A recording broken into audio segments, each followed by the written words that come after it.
Hello friends, today we'll be discussing history of psychology. As you know, the introductory part of any discipline or any subject is very important. And the most important part is understanding the historical development of that subject. How the same subject has come up to this level. The academic journey, the research journey, what are the outcomes and what are the efforts put on by the various stakeholders to reach up to this level. So very pertinent point one here is why we need to study history of a subject or in particular psychology. Yes, if anyone can explain, can let me know. So let me know. Let me explain to you. The most important concept behind reading history is it decides where we are going to reach. Means history decides your direction because where you are going is the function of from where you came. That is the most important aspect why we study history. There are other common arguments given in the favor of this question is that it satisfies our curiosity to know the past. Human being is by nature a curious individual, curious living being.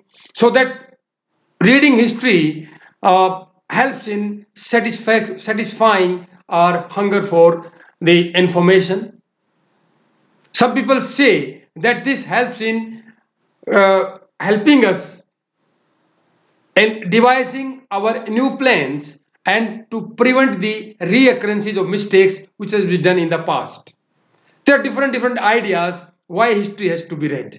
But as far as in case of psychology, psychology is a very young discipline. It's not more than 125 years old. So it is not so big. So to understand the present concepts and the context of past one, it will create a broad scope, a broad understanding of what psychology is and how it has traveled to this place as we study today. So, dear friends, I'm not going to go deep into the historical concepts. We'll be focusing on particular milestones, or you call it the watershed events that has occurred in the psychology as a subject. So, without wasting much more time on introducing why history is important, so let us start. Our today's this video's topic is that is history of psychology. As you know, this present image, you are most if you are watching my videos regularly, you are now familiar with my style of teaching and my the style of my PowerPoint presentations, which I present to you for your convenience in my videos. That my each slide has some representative image. That image says something about the topic or that particular discussion which is going on the same slide. So what is the purpose of these images are? These images act as anchor points for you. When you study a particular point or topic or idea, if that idea is anchored with some image, so that helps in understanding that idea better. And recalling is far better. That is known as these images are known as anchoring images. So in this process, this is also an image. So history means those who has contributed in the development of the modern psychology. Those individuals, scientists, philosophers, or physiologists, or other individuals who significantly contributed. This is a collection of that's taken from some website epfsa.org that these are the individuals who has contributed. So this image represents that the past people who has done a lot to make the psychology as a science and a very beautiful discipline. So now let us move to the our definitions of psychology. What, as per my view, what I want to say, what I could understood about psychology in this much long years of studying psychology and teaching, that is psychology is science or you call it the scientific study of behavior management. How you manage your behavior and how that behavior comes to that manifestation, how that behavior is seen by others is nothing but it's actually you have to be scientifically manage it. That management here, the word is very, the scope is very large. It means that you have to study it, you have to maintain it, why it occurs, and various other things related with this point all comes under the scope of management.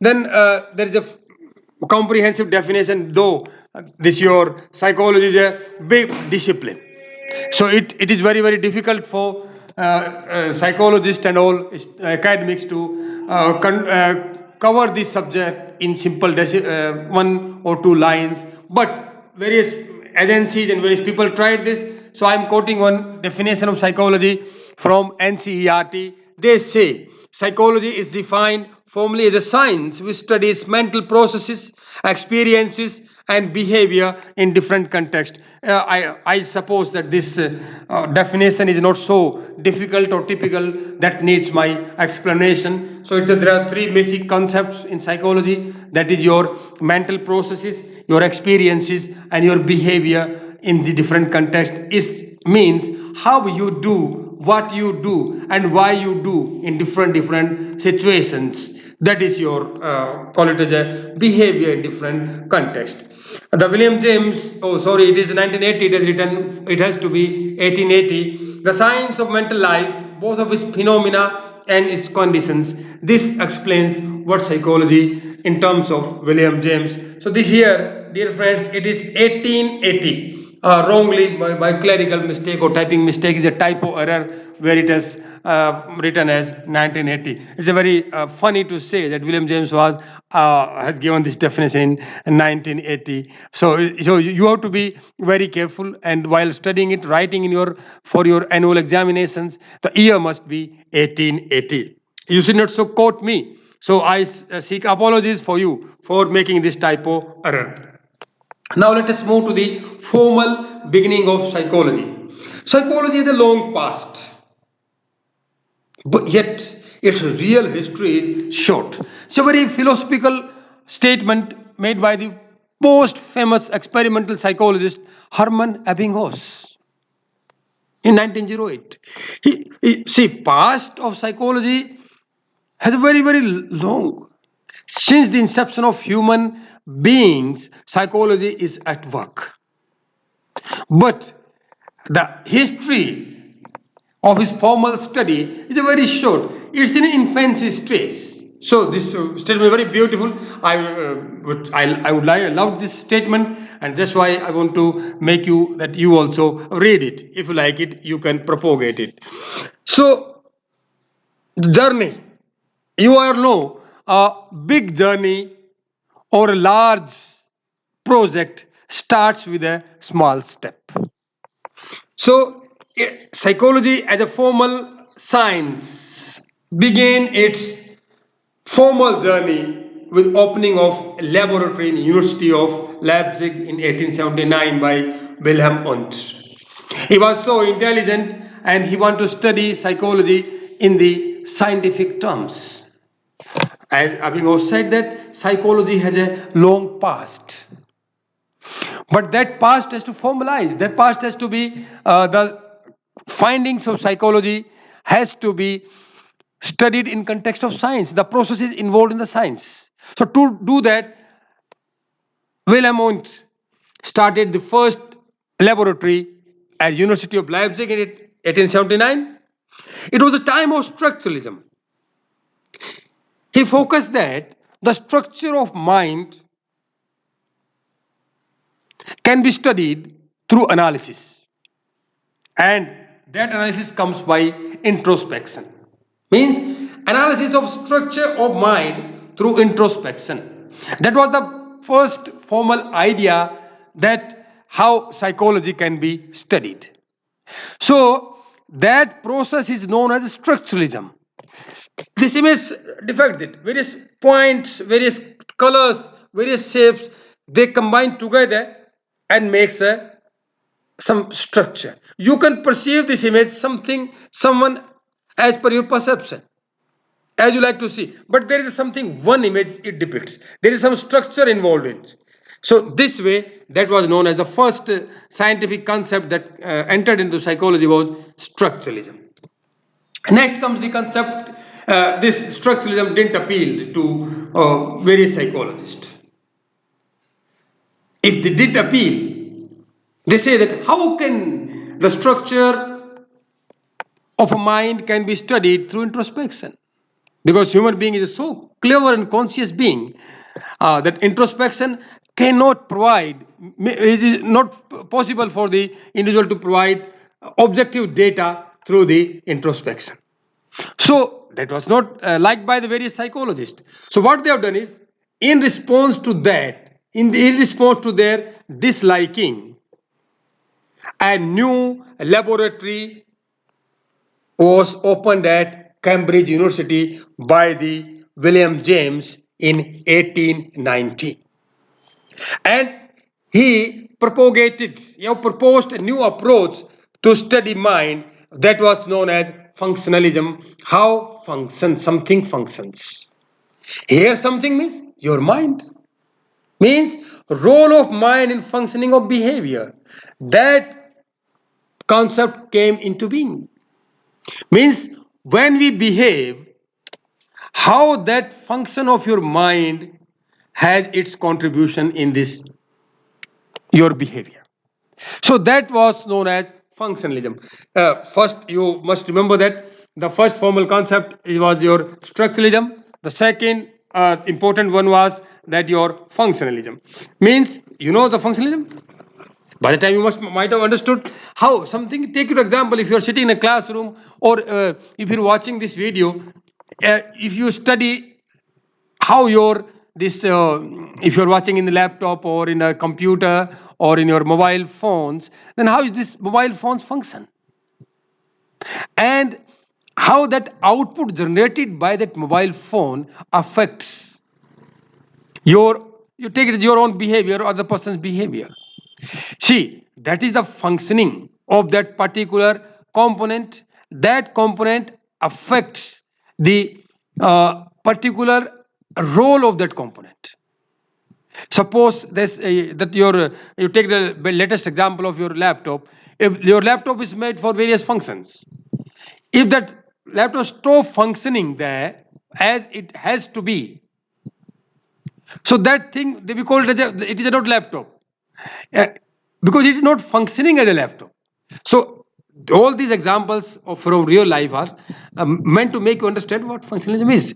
Similarly, William James focused that role of mind in functioning of behavior, means how your behavior has come up to this level, or what you manifest through your covert activities, that has some motivation or something behind it, that is known as your mind. It means what is the role of your mind in your behavior. That was known as your functionalism. Similar picture depicts that when we this is a human image embedded with some circles or colorful you call it the 3D images, circles with a, so they, how this your mind functions and what is the outcome, how that behavior occurs. That is the for UG level students you can known as a, you can understand functionalism. uh, there was a revolutionary idea.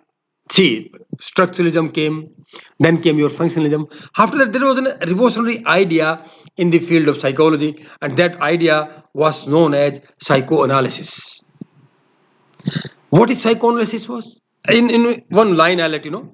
System to understand and cure psychological disorders. It was a process or system or concept or construct given by the Sigmund Freud in 1900, who developed a new idea, and it revolutionized the human thinking towards the psychology. He suggested that human behavior is a dynamic manifestation of unconscious desires and conflicts. So, dear friends, dynamic manifestation means what we show today in our behavior has something behind it. This our behavior, that is what our activities, day-to-day activities, or some normal or abnormal activities are the outcome or the function of something inside your this brain, that is known as your, and that what these things, what are those something that uh, control your behavior, or your, that you call it as a manifestation of behavior was, they say that it was unconscious desires or various conflicts that led to your manifestation. So see, you need to worry about that, because we are going to have a particular topic, particular video on the we'll record a particular video on the theories of Sigmund Freud, and because it has a in your syllabus. We'll discuss deep during that time. Now we are discussing how that chronology of development of psychology into its present state of being. Then came the very new and a very creative idea and concept from the three great psychologists, that is Wertheimer, Kohler, and Kofka, and they proposed a new field, and they called it as a Gestalt Psychology. Gestalt is a German word which means as a whole or nature of something. See, what is Gestalt Psychology? So very very simple and very interesting thing. I'll let you know in your real life examples. Perceptual experience is more than the sum of the components of the perception. It little bit be difficult for you to understand what they want to say. You take it the real life example. You mix milk, you mix some tea leaves, water, you provide some sugar, add some sugar, and through some heating process, you make a product. Getting my point? Can you guess me? Can you guess what product it is going to be? Yes, you're right, dear friends. It's a tea, a cup of tea. So the tea is a whole component. It's a different component, and it is made by various components. So the properties or the perceptual or the taste of the tea is entirely different from the perception or the taste of its component. Similar thing is explained by the Gestalt psychologist in the psychology. You can see this image. It's a tree. There are two birds flying, and some leaves are falling from the tree. So if you stare at this image with very carefully, you will find that along with this tree there are two animals.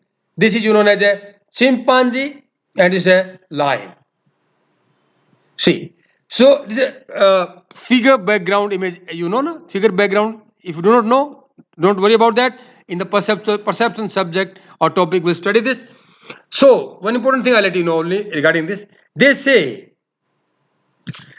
the falling leaves, see this one, or this one, or this one, or this one, they combine together and provide a meaningful shape. Getting my point? So once an individual start perceiving this as a tree and these are the two wild animals, at that moment he or she stopped perceiving these things, these black dots or the irregular shapes, as a falling leaves. It becomes very difficult to perceive that time, because if you perceive these things as falling leaves, immediately the image comes to your mind, because your mind fill up the gap and creates a meaningful objects. So something has in this image which explains the concept of Gestalt psychology. What they say? Perceptual experience is more than the sum of the components of the perception. Various real life examples. If you see a small baby smiling and playing, you pick up that infant in your arms and you try to press that gently towards your chest. That gives you intense feeling of love. So that feeling, that perception is entirely different from the perception of the component. So these things are these crude examples, as I call, to make you understand what Gestalt psychology is. There was a 4 steps, as you understand, and as you've been seeing this in this video: structuralism, functionalism, psychoanalysis, and Gestalt psychology. As a discipline develops from its infancy stage to the higher stages of uh, being, the new concepts keeps adding on it. And to vindicate my claim of this, a new concept came into 1910 that was known as behaviorism, and the who proposed this was the propounded, rather I say, John Watson. What it he means to say by behaviorism was you have to only focus on what is observable and verifiable. You cannot observe or verify structuralism process, introspection, or the psychoanalysis, how that our unconscious desires, how you can verify that unconscious desire does exist in our brain or in our mind, or we cannot observe that directly. So these are the things which led to a new idea that is known as behaviorism. You must be knowing the Little Albert experiment that was conducted by the John Watson. If you do not know, you can Google it and you'll find it there. Lots of sites and blogs will provide you what was Little Albert experiment. He defined psychology as a study of behavior or responses which can be measured and studied objectively. That I told you. If here comes from the from this step, that comes the verifiable and observable points or behavior aspects were that can be part of component, that is behaviorism. There was a Professor Skinner, B.F. Skinner, the radical behaviorist, who applied this concept in a wide range of situations and refined the concept of behaviorism. He worked extensively with various types of animals, and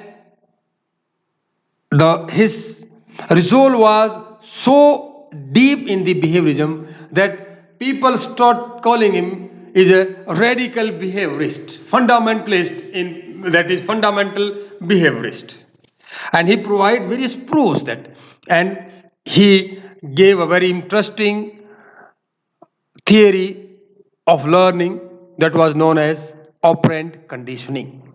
So you can study it, or if will in subsequent videos you'll find the deep explanation of what operant conditioning is. So this was the time of behaviorism.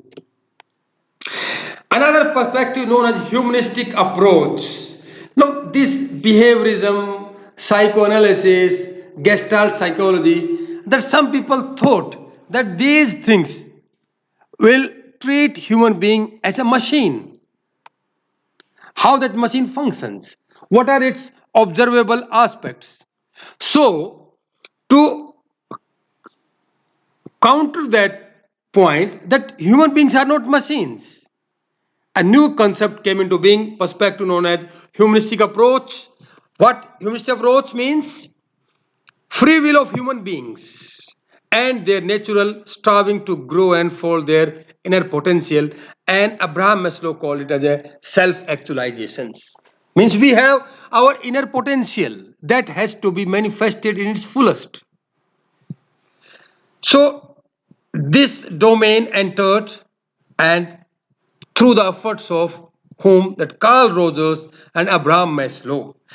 There are other psychologists who contributed humanistic approach, so it is very bit difficult to include all those here. So this was a new domain that was known as a humanism or humanistic approach. Further, because the psychology was developing, it was in its fullest with fullest intensity it was developing.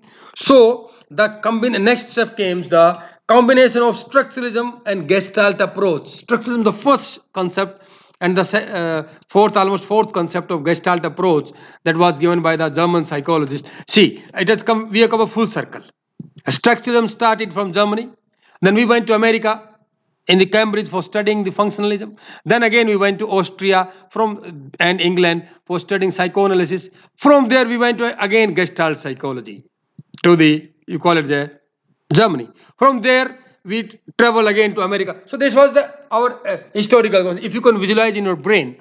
So this was the map we are studying. Again we have come to in the form of Gestalt Psychology to the Germany.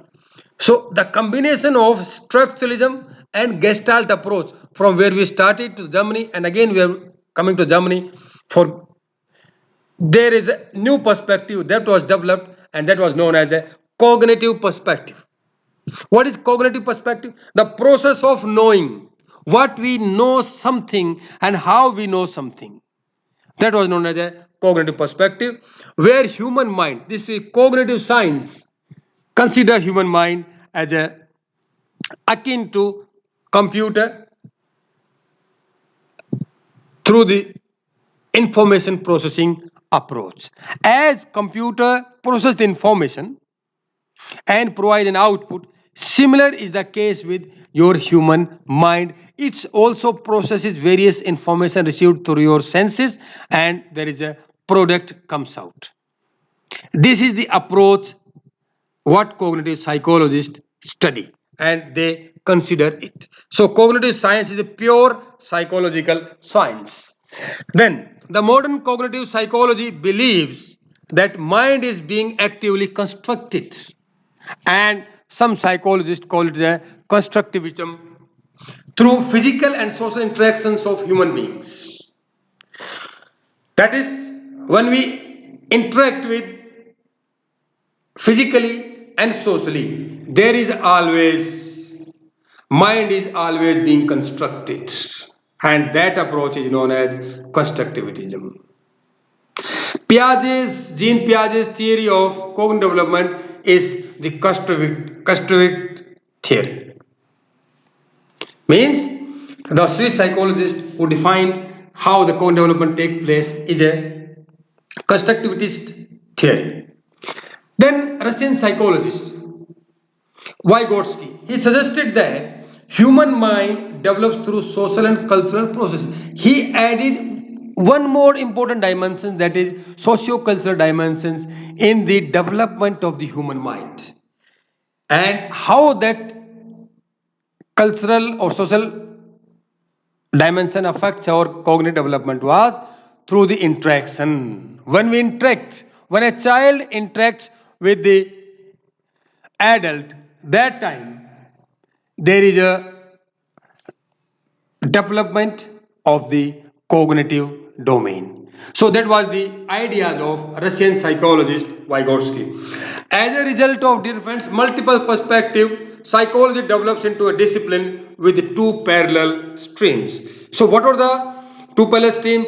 That psychology is a natural science and psychology is a social science. This is known as a two parallel streams. So now we'll shift little bit localize. Now we were roaming in the American and European continents. Now let us come to the Indian part. So let us come to the Indian development or the beginning of psychology in India. India has a rich heritage of philosophy, as you can see through the various literatures and various concepts in the forms of, you call it the Gita, Mahabharata, Ramayana, Rig Veds, Vedas, Upanishads, and lots of other objects. Very, very important. You can see the Kalidas writings, the Abhijam, Shakuntalam, and lots of literature we have. It's a full of philosophy that mainly focus on what is the main focus, gist of Indian philosophy is that self and its various contexts. That you can understand very well. So Indian thought explores consciousness through the reflections on various mental functions such as cognition, perception, illusion, attention, or reasoning. So this is a role of the Indian literature and Indian concepts. We reflect through these processes and try to understand these processes through the reflection and through the looking glass of yourself. Getting my point? However, despite being so rich in its philosophy, the Indian philosophical literature has not influenced the development the modern psychology due to various reasons. Some were natural reasons, some were deliberate reasons. Deliberately, Indian literature was kept aside to so I don't want to comment on this topic, so let us move next. So there was only thing I want to say, that there was a little bit influence of the Indian literature in the development of the modern psychology. In India, the first psychology lab was established in 1915 at Calcutta University, and in 1916 Calcutta University has a pride to say that they started the first independent department of psychology. And who was the pioneer of this? Dr. Anand Sen Gupta and Professor G. Bose. I salute both these psychologists who were though trained in Western psychology. Professor Sen Gupta was trained in experimental psychology, whereas Professor G. Bose was trained in psychoanalysis. They were the pioneer of establishment of modern psychology in India. And the next came the University of Mysore, very beautiful place, and Patna, the historical place of India, also started the course. At present, almost 70 universities across India offers course in psychology. See, these different department of psychology, University of Calcutta. If I get a chance to visit Calcutta, now modern name is Kolkata, I'll certainly see the department there from where our modern journey started in India. See, Professor Durganand Sinha was a pioneer of psychology in India. What he done is, Professor Durganand Sinha documented history of development psychology in India in his book Psychology in Third World Country, The Indian Experience in 1986. This was the name of the book. He divides journey of psychology in 4 phases. Phase 1, they call it the till independence. From phase 2 till 1960s. Phase 3, post 1960s. Phase 4, late 1970s. Now, little bit explanation of these 4 phases. Phase 1, till independence. Till 15 August 1947. It's not the line he has drawn. Till 15 August. Till means 47 means that the education system was under the influence of Britishers. So during that time, what was the development of psychology? How that psychology developed? So that is the basic point he want to mention here. The main thrust was, before independence, till the independence, the main thrust was on experimental, psychoanalytic and psychological testing in the Indian context. What was the phase 2? Till 1960s, expansion of psychology in different branches. The psychology has now expanded to various branches where Indian psychologists used Western ideas to understand the Indian situation. So this was the post-independence and up to 1960s. So ideas that Indian psychologist was taking the cognizance of Indian issues, but with the perspective of Western ideas. Next comes the phase 3, post 1960s. This phase was the phase of problem-oriented research, where Indian problems were addressed. Realization of Indian contribution also occurred during this phase. Means that time people were feeling that psychology is the gift, modern psychology is the gift of Western thought, and Indian psychologists could make out in this phase during the phase 3rd was that India too can contribute in the psychological science, and this phase also is known as a realization phase. The phase 4, late 1970s, the phase of indigenization. The seed which was germinated during the phase 3 now has come up to become a plant in 1970s. That was known as the phase of indigenization, means began a search for Indian identity, unique identity in the form of psychology as a science. New approaches based on Indian text, scriptures and traditional knowledge were developed.